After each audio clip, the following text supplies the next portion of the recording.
Salut à tous, on se retrouve aujourd'hui pour une nouvelle vidéo. On va parler un petit peu de NVENC, qui est une solution que propose Nvidia depuis pas mal de temps pour encoder de la vidéo en utilisant la carte graphique au lieu du processeur. Alors pour rappel, on doit utiliser un encodeur parce que si on enregistrait simplement l'image brute qui s'affiche sur votre écran, généralement 2 millions de pixels au moins 60 fois par seconde, on se retrouverait avec des fichiers absolument gigantesques. Mais du coup, pourquoi est-ce que je m'embête à faire une vidéo maintenant sur NVENC alors que c'est une techno qui existe depuis 2012 ? En fait, tout simplement parce que Nvidia a mis à disposition aux développeurs un nouveau SDK qui a pour objectif d'améliorer les performances sur toutes les cartes compatibles NVENC, c'est-à-dire depuis les GTX 600.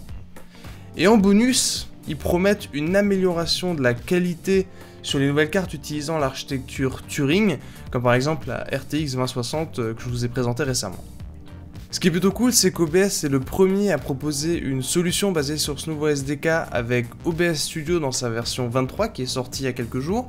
J'ai donc pu faire des tests pratiques en utilisant Superposition et Battlefield 5.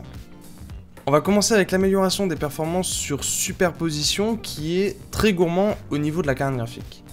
Alors la première chose qu'on remarque, c'est des petits sauts d'image sur l'ancienne version d'NVENC qui sont beaucoup moins présents avec la nouvelle. Ça peut être lié au fait que dans l'ancienne version, les images capturées par OBS étaient d'abord stockées dans la RAM de votre PC avant de passer à la carte graphique pour être encodées. Maintenant, OBS peut directement envoyer les images à l'encodeur NVENC, ce qui fait gagner pas mal de temps. Alors niveau FPS, dans le cas de Superposition, où le GPU fait quasiment tout comme dit, on note une belle amélioration du côté d'NVENC avec un passage de 28 à 31 FPS. NVENC arrive donc au niveau du X264 qui en plus a l'avantage dans ce cas de figure car le processeur est pas très sollicité. Sur BF5, très gourmand en CPU, on retrouve les FPS moyens avec le nouveau NVENC au niveau du X264, tout simplement parce que j'ai fait mes tests sur un 8700K qui est plutôt à l'aise pour supporter la charge. Par contre, ce qui est très important de relever dans ces résultats, ce sont les 1% de FPS les plus bas, qui sont à 57 FPS avec le X264 versus 77 FPS avec NVENC. Ça se traduit en fait in-game par des petits drops perceptibles d'FPS. Ça apparaît pas dans les FPS moyens du coup parce que c'est lissé, mais ça dégrade fortement l'expérience de jeu. Et encore là, on est dans un plutôt bon cas de figure parce que tout le monde n'a pas forcément un 8700K.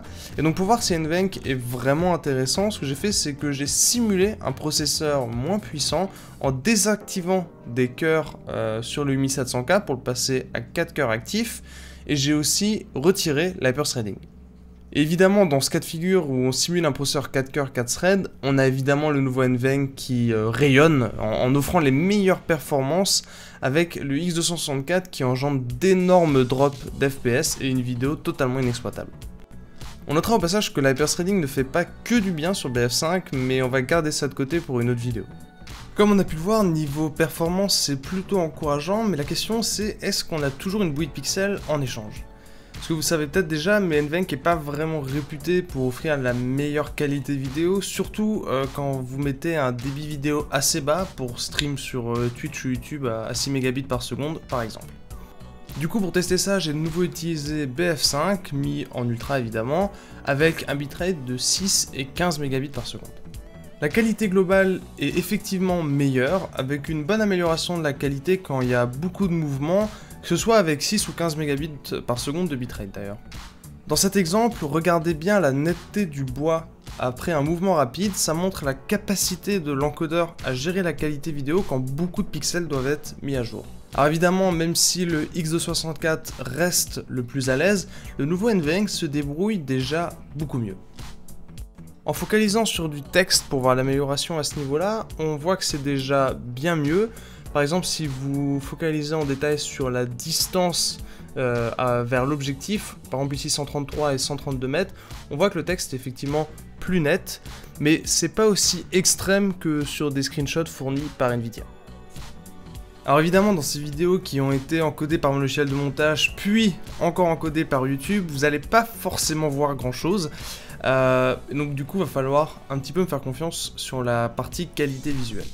Mais n'empêche, mon ressenti global met quand même le X264 devant, suivi de près par le nouveau NVENC. Pour finir sur la qualité, le seul bémol au final, c'est que pour profiter de ce gain, il va vous falloir une carte avec l'architecture Turing, donc toutes les RTX évidemment, mais aussi les nouvelles GTX 16. En conclusion, cette nouvelle version d'NVENC est vraiment très encourageante, même si dans le cas où vous n'avez pas de carte Turing, vous aurez évidemment une qualité d'image qui est bien en dessous de ce que propose le X264, mais au moins vous allez pouvoir décharger votre processeur s'il n'est pas très puissant et avoir un réel gain au niveau de vos FPS mais aussi au niveau de la sortie vidéo, et c'est encore meilleur que si vous utilisez l'ancienne version d'NVENC. Si vous avez une carte Turing et un processeur qui est quand même très puissant, vous allez quand même pouvoir l'utiliser en vous rapprochant de la qualité vidéo du X264 mais en réduisant vos drops d'FPS comme j'avais pu vous le montrer par exemple sur BF5. Pour moi, le cas où le X264 reste encore très intéressant, c'est si vous misez vraiment sur la qualité vidéo. Alors évidemment, ça va nécessiter un processeur très puissant qui est capable de gérer le jeu plus l'encodage. Ce qui fait que si vous voulez stream en ayant la meilleure expérience de jeu de votre côté, c'est-à-dire avec le moins de drop de FPS possible et une bonne moyenne de FPS, NVENC dans sa nouvelle version devient encore plus intéressant qu'avant. J'espère que cette vidéo vous aura plu. Si vous avez des questions, n'hésitez pas à me les poser dans les commentaires. Et on se retrouve très bientôt pour de nouvelles vidéos.